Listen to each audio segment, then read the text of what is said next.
Shabbat Shalom, everyone. Welcome to our Sabbath evening service. Thank you for being with us.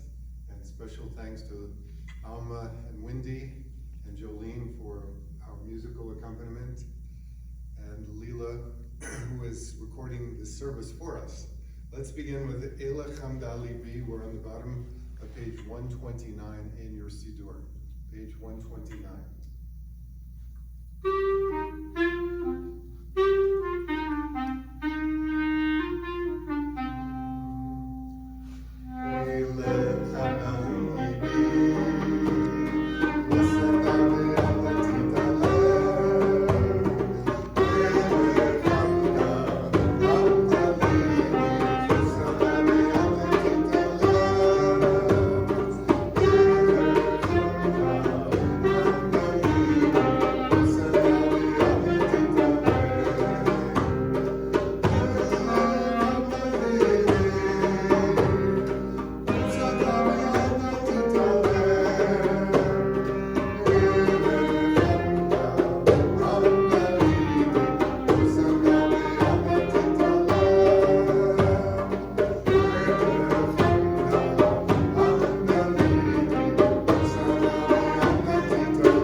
We're singing Yedid Nefesh, our heart's delight, source of mercy. Draw your servant into your arms. Another traditional Shabbat melody. Page 128.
So we turn to a meditation before the blessing over the Shabbat lights. In your prayer books, in the middle, page 121. Page 121, we'll read together. O source of light and truth, creator of the eternal law of goodness, help us to find knowledge by which to live. Lead us to take the words we shall speak into our hearts and our lives. Bless all who enter this sanctuary in need, all who bring the offerings of their hearts. May our worship lead us to acts of kindness, peace, and love. Baruch atah Adonai.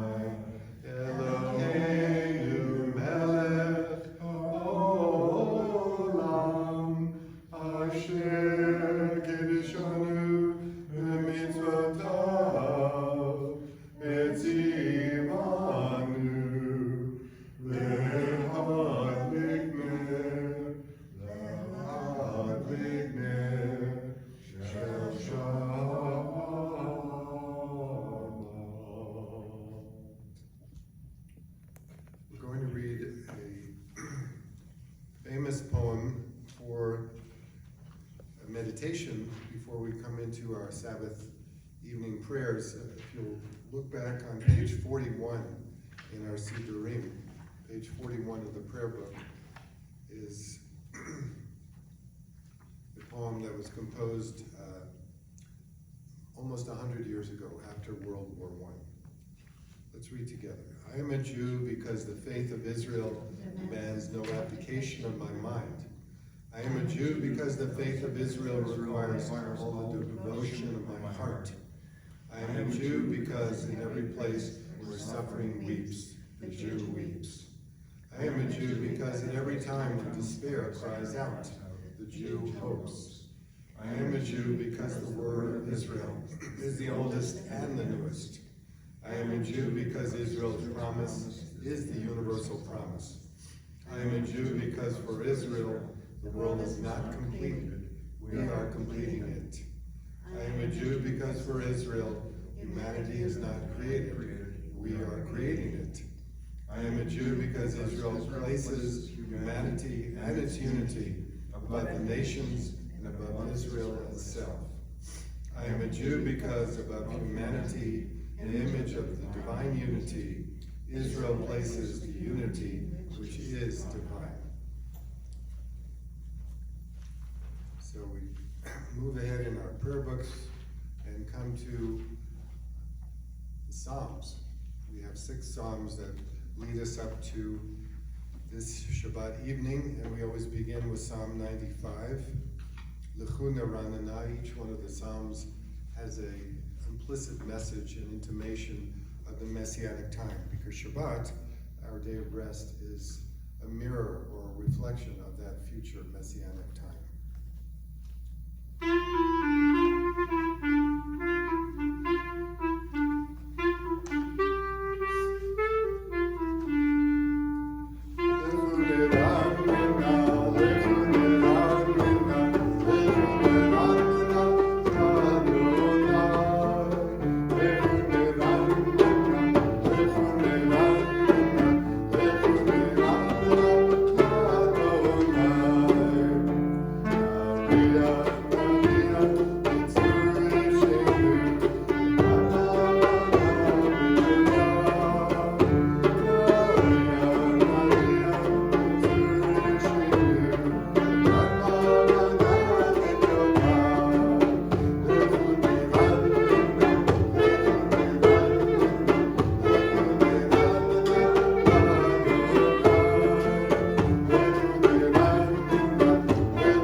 Come, let us sing joyously to Adonai. Raise a shout for our rock and deliverer. Let us come into God's presence with praise. Let us raise a shout for God in song. For Adonai is a great God, the great ruler of all divine beings. In God's hand are the depths of the earth. The peaks of the mountains are God's. God's is the sea, God made it, and the land which God's hands fashioned. Come, let us bow down and kneel. Bend the knee before Adonai our Maker. For Adonai is our God. We are the people God tends, the flock in God's care. Oh, if you would heed God's charge this day. And we'll continue with words from Psalm 97. It's on page 133 in your prayer books, page 133. Adonai is sovereign, let the earth exult, the many islands rejoice. Dense clouds are around God, righteousness and justice are the base of God's throne. O you who love Adonai, hate evil. God guards the lives of God's loyal ones, saving them from the hand of the wicked. Light is sown for the righteous, radiance for the upright. O you righteous, rejoice in Adonai, and acclaim God's holy name. So let's turn to the beautiful melody of Lecha Dodi, as we always sing on Friday evenings, and it is sung throughout the Jewish world for Shabbat. We're on page 138. We're singing verses 1, 2, and 9.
So let's turn a few pages. We'll come to another traditional Shabbat melody, Shalom Aleichem. May peace descend upon all of us from the ministering angels. We're on 142 in the prayer book, Shalom Aleichem, Malachei HaShoret.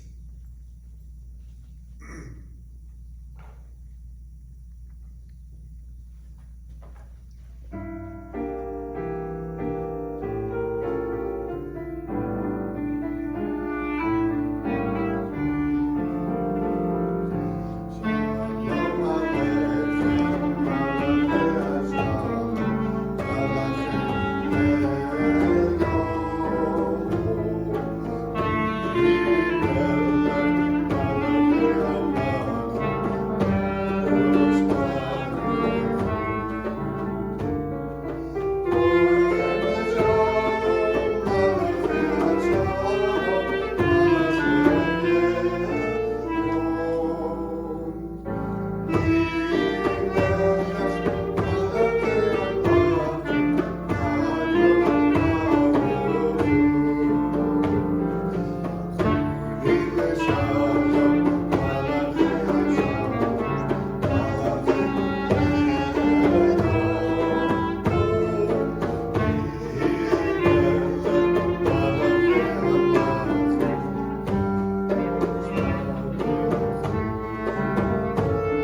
Chatzi Kaddish, the half Kaddish.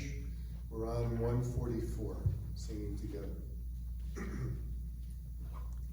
Yidgada, Yidgada, Shemei Rabbah, Yamadi Brakute, Yamikakute, Bechayechon, Uvyomechon, Ukayedeko, Beis Israel, Agala, Agala, Ubizman Gari, Imeru, Amen.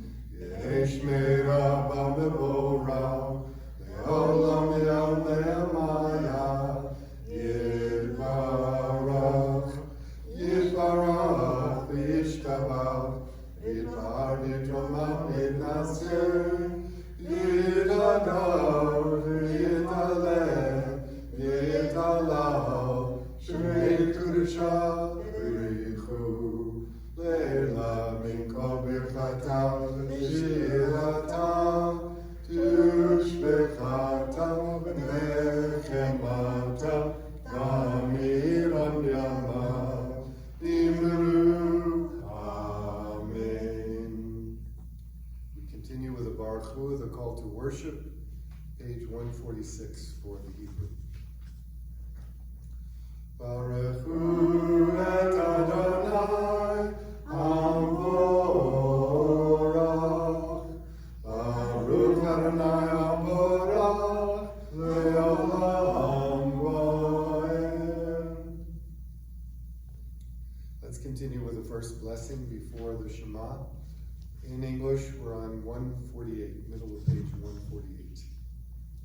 Blessed are you, Adonai, our God, ruler of the universe, who speaks the evening into being, skillfully opens the gates, thoughtfully alters the time and changes the seasons, and arranges the stars in their heavenly courses according to plan. You are creator of day and night, rolling light away from darkness and darkness from light, transforming day into night and distinguishing one from the other. Adonai Sabaoth is your name. Ever-living God, may you reign continually over us into eternity. Blessed are you, Adonai, who brings on the evening. Baruch atah Adonai, Ba'ariv HaRabim. The second blessing, we're in the middle of page 150. Everlasting love, you honored your people Israel by teaching us Torah, mitzvot, laws, and precepts. Therefore, Adonai our God, when we lie down and when we rise up, we will meditate on your laws and your commandments. We will rejoice in your Torah forever. Day and night we will reflect on them, preparing our life, and doing them lengthens our days. Never remove your love from us. Praise to you, Adonai, who loves your people Israel. Baruch atah Adonai, Ohev Amo Yisrael. Together we sing Shema Yisrael. Shema Yisrael, Adonai Eloheinu, Adonai Echad. Baruch Kevod, Malchuto, Leolam Vaed.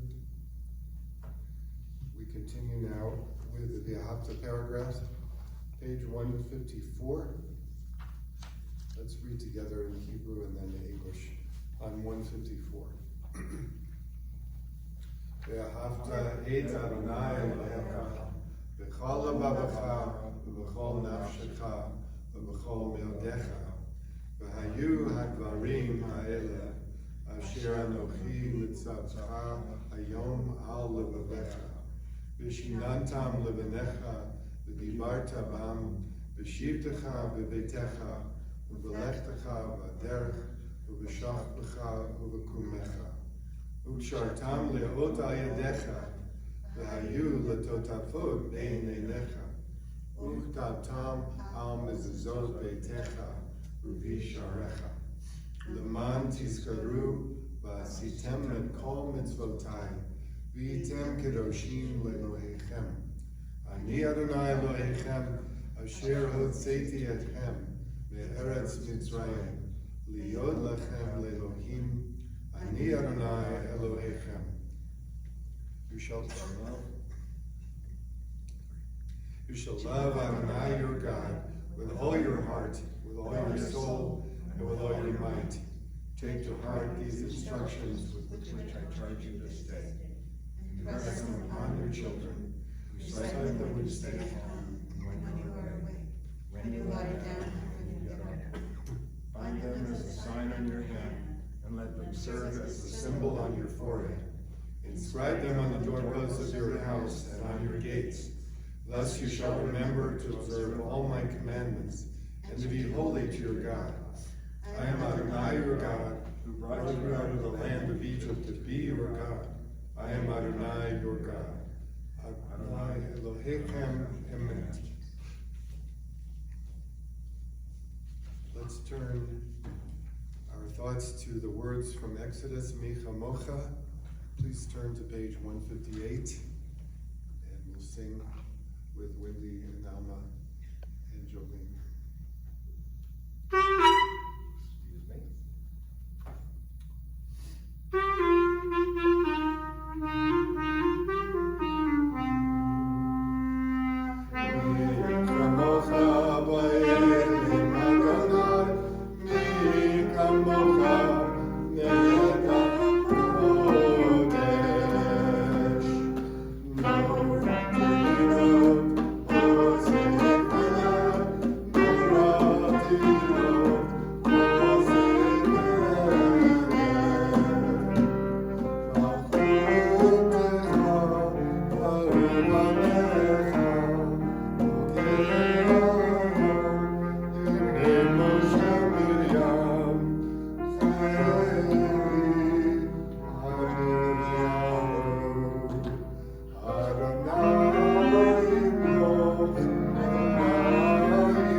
So we continue in our prayer books with the beautiful blessing, Hashkivenu, asking God to watch over us in the evening hours, protecting us.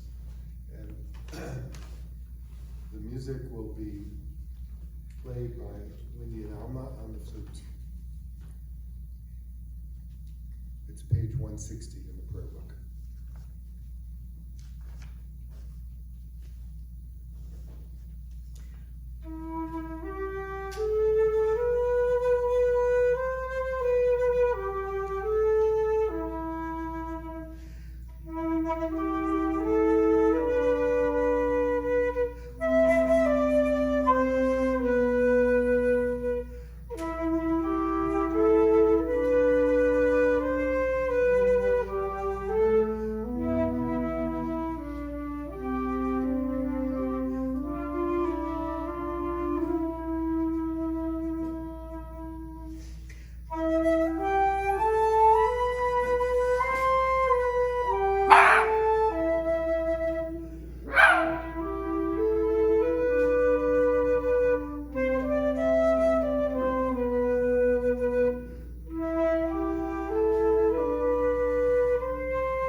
So we come to a traditional Shabbat melody, Yismechu.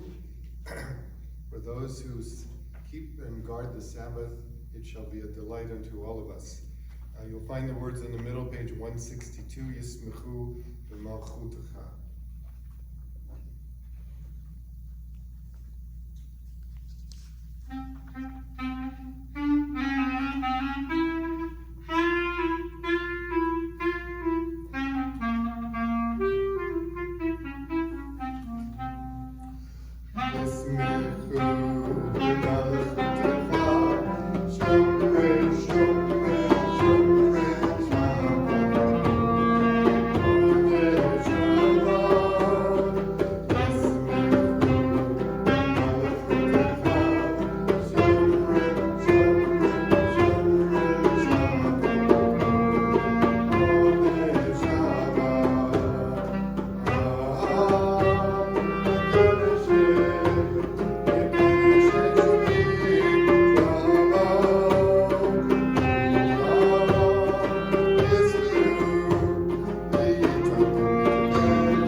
Essential blessings of the Sabbath evening service. We're on page 164 in your prayer book, and we begin with some words from Psalm 51. Well, if you're able, please stand up and sing with us. We sing the first blessing on 166 and continue, segue right into the second blessing, Atah Gibor, on page 168. First, the words from the psalmist. Adonai sefata tifta uvi agiti latecha. Adonai, open up my lips and my mouth declare your praise. Baruch atah Adonai, Eloheinu, Elohei avoteinu v'imotenu, Elohei Abraham, Elohei Yitzhak, Elohei Yaakov, Elohei Sarah, Elohei Rivka, Elohei Rachel, Elohei Leah, Elohei Gadol HaGibor HaNorah, Elyon, Gomel Chasadim Tovim, Ekonei HaKol, Vezocher Chastei Avot V'imahot, U'metigulam B'neihem, Leman Shemo Yahava, Melech Ozer U'Moshiach U'Magen, Baruch atah Adonai, Magen Avraham Be'ezrat Sarah, Atah Gibor Le'am Adonai, Mechayei HaKol Atah L'Oshiach, Mekaper Chayim B'Chesed, Mechayei HaKol B'Rachamim Rabim, Tomek Noflim Meroper Cholim, U'Matir Asurim, U'Mekayeh Emunato L'Shenei Afa, Mikamocha Ba'Kerut,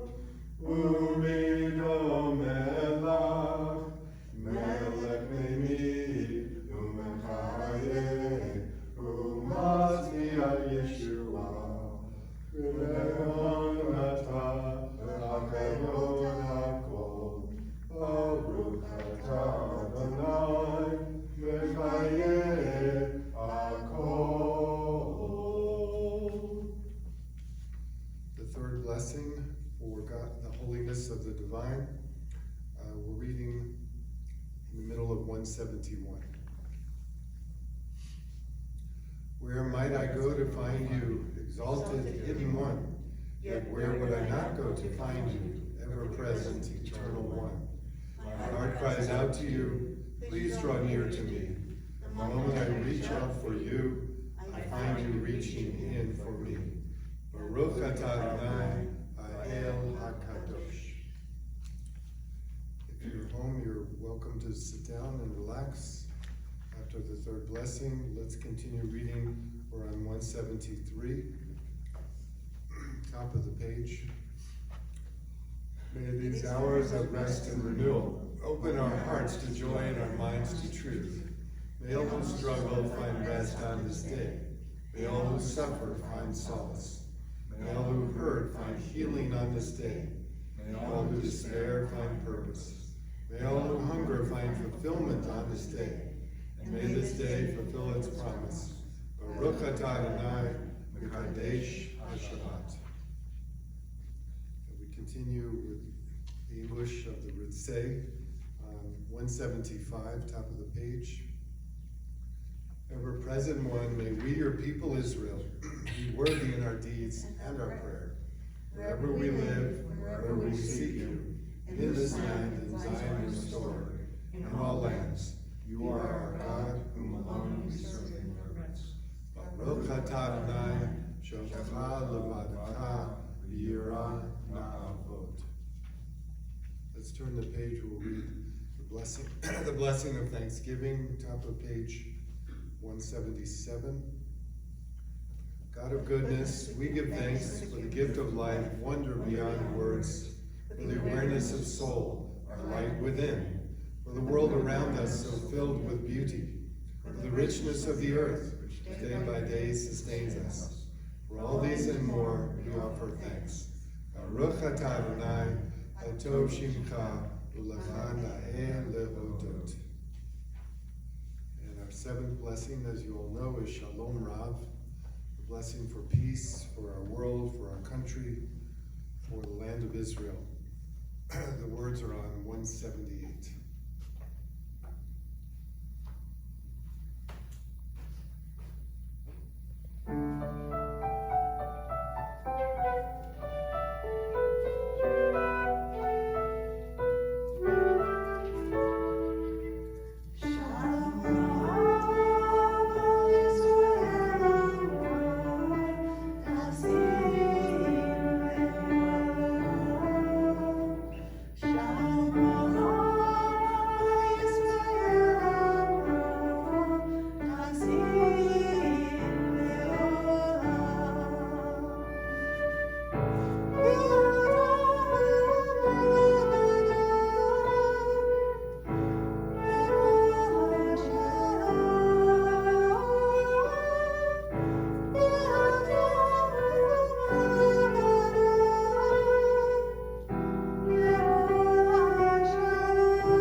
Let's take a few moments for our own personal prayers and meditations.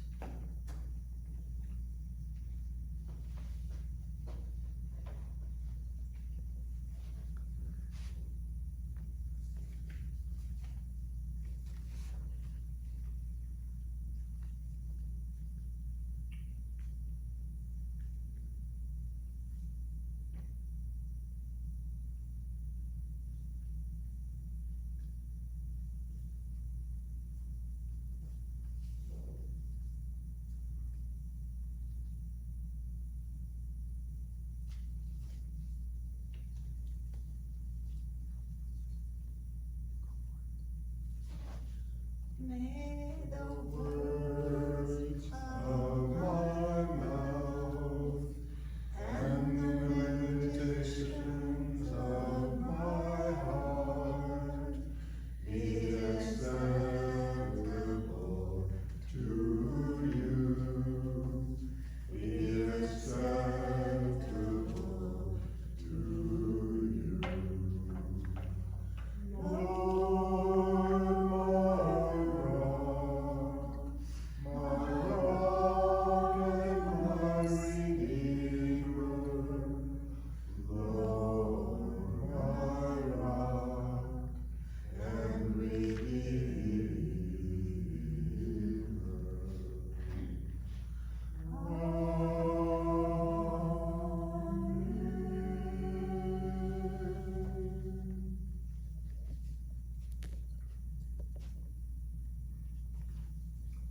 So we are ensconced in the world of Deuteronomy, and chapters 12 through 26 are often referred to as a compendium of civil and social legislation, which was perhaps edited and recomposed somewhere in the 7th century when the Jewish people were in the land of Israel, and there was a great reformation that began with King Josiah's rule, somewhere in the middle of the 600s. But if you want to know more about how all these laws came about and so forth, you have to get on the Zoom on Shabbat morning and join us for Torah study.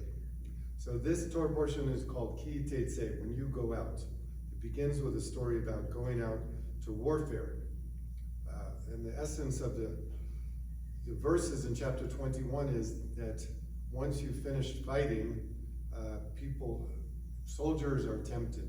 Soldiers tend to be rapacious and at times dangerous.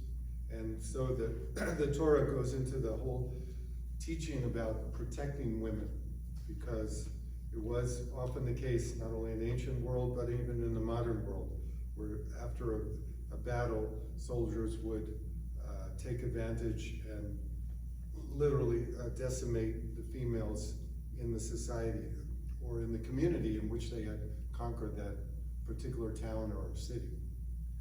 I want to talk about another aspect of this long Torah portion. By the way, there are something like 72 different mitzvot, 72 different commandments that are mentioned in these chapters. So I want to talk about one particular one. And first, looking back at Mark Twain, one of the great commentators on the Bible. You may not know this, but he read the Bible carefully. In his typical irreverent mood, he said that what troubled him about the Bible wasn't so much the passages he didn't understand, but the passages he did understand. So we have a case in point in this Torah portion. It goes like this. It's in chapter 21. If a man, meaning if a parent, has a disloyal and defiant son who does not heed his father or mother, does not obey them, even after they have disciplined him, his father and mother shall take hold of him, bring him out to the elders of the town, to a public place. They shall say to the elders of this town, this son of ours is disloyal and defiant. He does not heed us. He is a wastrel and a drunkard. Therefore, or thereupon, the men of the town, meaning the judges, shall stone him to death. Thus you shall sweep out evil from your midst, and all of Israel will hear and be afraid. So if you put those words on a referendum, on a ballot, in your state or your county, I dare say that they wouldn't garner a whole lot of votes. It seems to smack us right in the face, you know? There wouldn't be many teenagers left in the world if we went by this literal interpretation of the words, right? It's so lacking in compassion and mercy. So how do we understand such harsh words? We have to look back not only at what was going on in that sense, in those times, but how it compares to how we understand law today. In the context of legality, or context of legislation in biblical times, this law actually represented an advance in society. Because in other societies, whatever it may have been, Akkadian, Mesopotamian, Egyptian, the father had complete, total political and physical authority over his children. It was called in Rome the patria potestas, which means the father had the power of capital punishment over his own children. So what do we see in the Torah? The Torah limits this power. First of all, the father can't denounce his son just by himself. The father has to have the accord of his wife, of the mother, to denounce a child. And the mother must apparently agree in every single detail and accompany her husband in pressing such charges to the elders of the town, not just screaming out to the neighbors, but to the judges of the community. And now we have the elders or the judges of the community who are part of this process. And they are required to go to court and to render proper witness before these men, before any kind of judgment shall be made. And moreover, if you think about it, by requiring the, quote, elders of the community to do the stoning, in other words, carry out the punishment, this takes the power of punishment out of the father's hands and puts it in the realm, in the domain of everybody. In other words, everybody is responsible for potentially acting in such a harsh and cruel manner. So even if we could say, well, this is kind of advanced, you know, who knows what they were doing 3,000 years ago? Because even then there was still child sacrifice in many other cultures. But it seems to really grate at our own ethical sensitivities. It doesn't make sense to us as human beings now. Well, guess what? The rabbis of the Talmud were just as uncomfortable with this mitzvah as we are today. The rabbis of the Talmud went to great lengths to explain why they were so unhappy about this, quote, defiant child, this defiant teenager. They, in fact, imposed so many different conditions upon the community in terms of carrying out the trial, the witnesses, and so forth, that they rendered this statement ultimately moot. What happened was, for example, it says in the Torah, he, meaning the kid, the teenager, doesn't listen to our voice. Voice in the singular, but it should be our voices, because they specifically are talking about the mother and the father dealing with this child. So, since it's not written in the plural, it means, the sages say, that the mother and the father have to be so absolutely in sync, so completely acting with an identical voice, that everything they think and perceive and are willing to say publicly is literally identical. Well, how many times have you ever heard a mom and dad sound absolutely identical, totally in synchronicity with one another? So this was one caveat. This is one way the rabbis said, this doesn't have to happen, because parents generally disagree. And a father may think lean this way, and a mother may think that way, but their one voice is rare to hear. Another way that the sages of the Talmud got around this harsh decree was to say, why was the law written in the first place? So that actually we should study it and think about it and learn how to raise up our children in the best and the most beneficial way. In other words, it wasn't that we're supposed to consider punishment. It was, in fact, that we're supposed to focus on education and the proper development of the character, the moral insides of every child. So what I'm trying to say is the rabbis spent a great deal of energy basically building a fence around this mitzvah so it would never be carried out. They said if one person were put to death in 100 years, that was called a bloody court. In other words, it didn't happen. The capital punishment did not happen for Jewish society, especially not in the time of the Roman Empire. So why am I going on and on about this particular ritual? I think it has to do, I'm focusing on this ritual to remind us that there are two parts to being what we call today a spiritual person. When I was in rabbinical school, we still use the word religious, but somehow people are nervous about the word religious nowadays. To be a spiritual person means to have a certain moral compass. It also means to have spiritual disciplines, ways of conducting ourselves, mores, ethical standards, boundaries, so that we know how we're supposed to act. Not just we as grown-ups, but also we as 15-year-olds. And without those ritual standards, religion would just fall apart. It would just become a hopscotch of, well, I like to do this and you like to do that. And as long as you don't step on my toes or break the windows in my backyard, we'll all get along. But that's not the ethical construct of Torah. Torah demands understanding laws and regulations. It demands that we study the commandments and figure out how to best follow them. But that's not the only part of religion, right? There's a spiritual, emotional, inner dimension to religion, which is what you and I tend to focus on more and more in this 21st century. And the point is, when we study the commandments, we have to understand that there has to be a melding, there has to be a combination of these two aspects of Jewish life.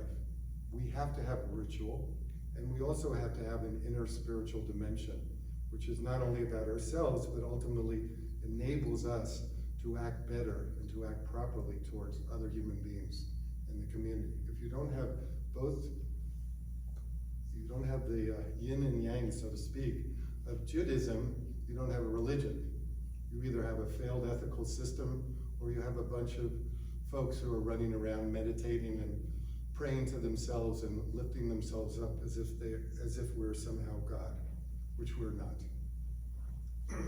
So I think reading this portion, it's so beautiful and so powerful. It tells us, take care of a bird's nest. Don't take the mother away from a bird's nest. We have to show kindness, not only to animals and other creatures, but to all of nature. Don't go out and harvest your field and take every single little piece of grain or barley from the field. You have to leave corners of your field open. Why? That was the first food bank in the ancient world. It was called leket. It meant that you left the corners open so that there was enough food for all those who were homeless or very much in need in the ancient society.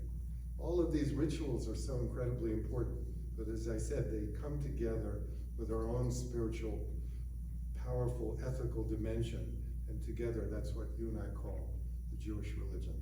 Shabbat Shalom.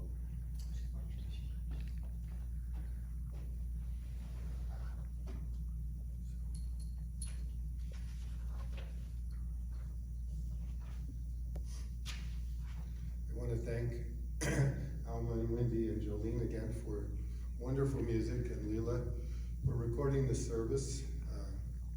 And just an important message to everyone listening. You know, we're living in challenging times, to say the least, and Congregation Beit Tikva needs your devoted support.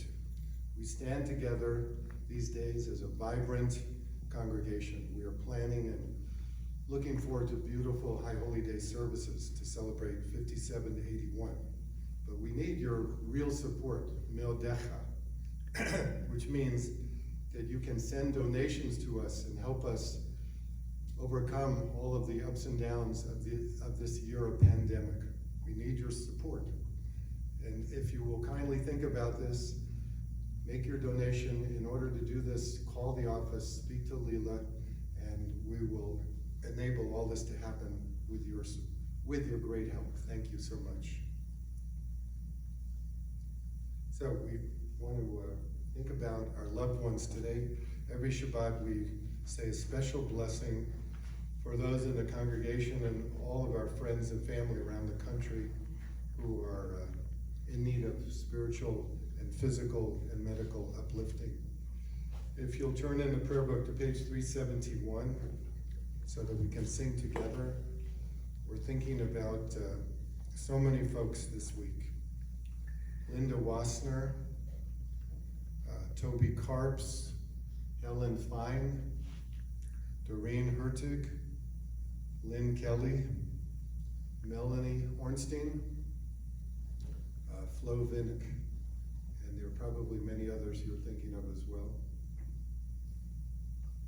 So let's say a special prayer. The words are in the middle of page 371.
Let's turn to our closing prayers. We're on page 586 in your Siddur, page 586.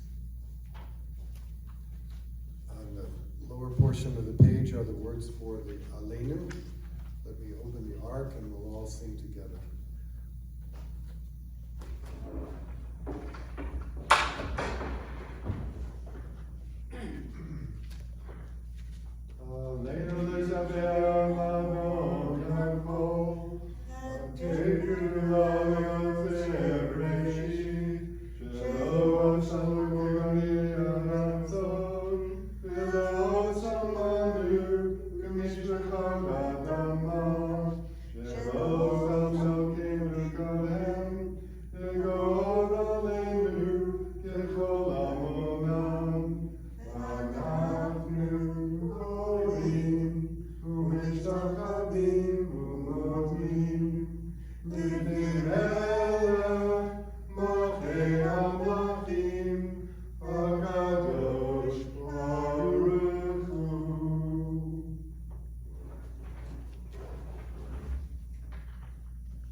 Page 591. V'nemar v'Adonai l'melech ha'kol ha'aretz v'yom ha'hu yeh Adonai echad u'shemo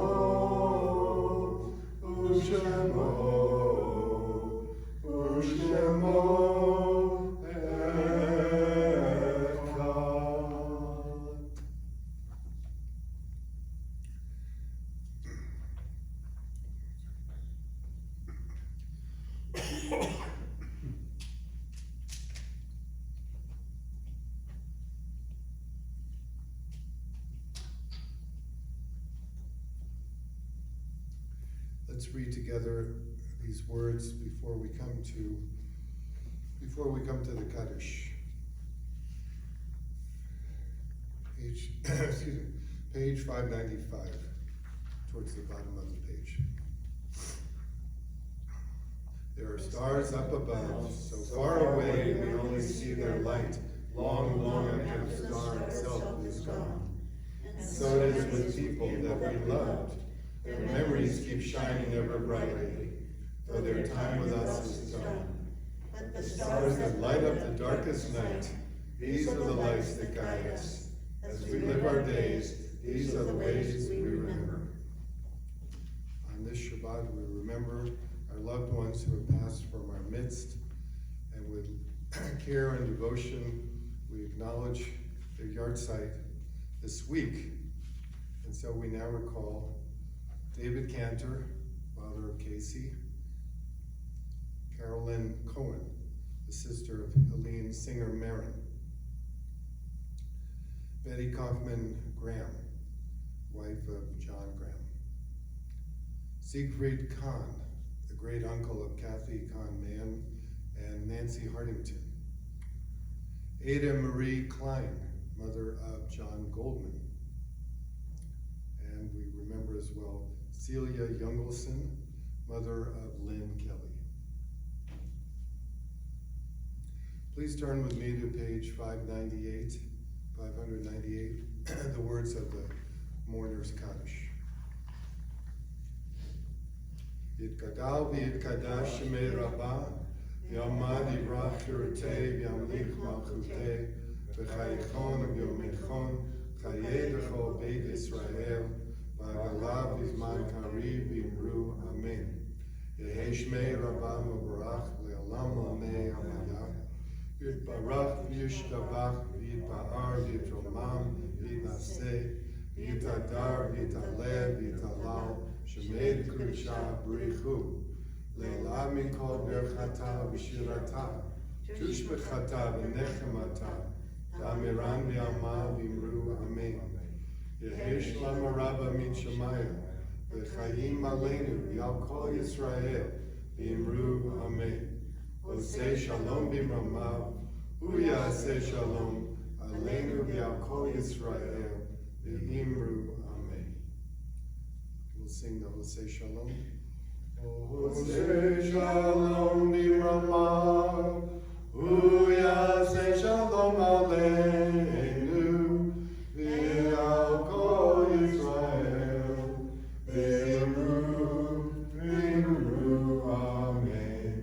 Yaseh shalom, Yaseh shalom, shalom aleinu, v'al kol Yisrael.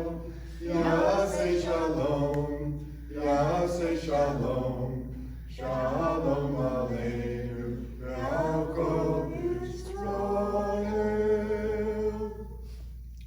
So if you have some wine or apple juice, grape juice, let's lift up the Kiddush cup and sing the words of the Kiddush. We sanctify the seventh day, the Sabbath day. Baruch atah Adonai Eloheinu melech haolam, borei beri hagafen.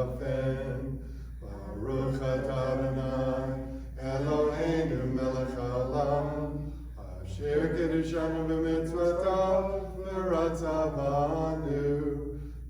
Vakacho Yabao Ratzon Intilanu Zikaron Lemase Bereshit Idu Yom Techila Lemikra Kodesh Zecher Litziat Mitzrayim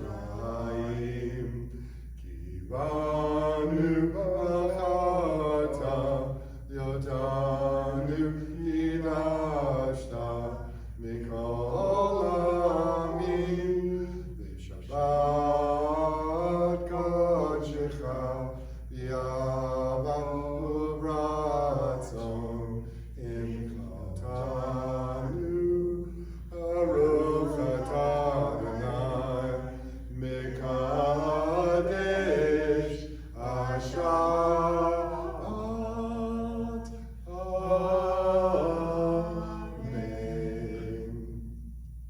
L'chaim. Shabbat shalom. Have a sweet Sabbath. Shabbat shalom.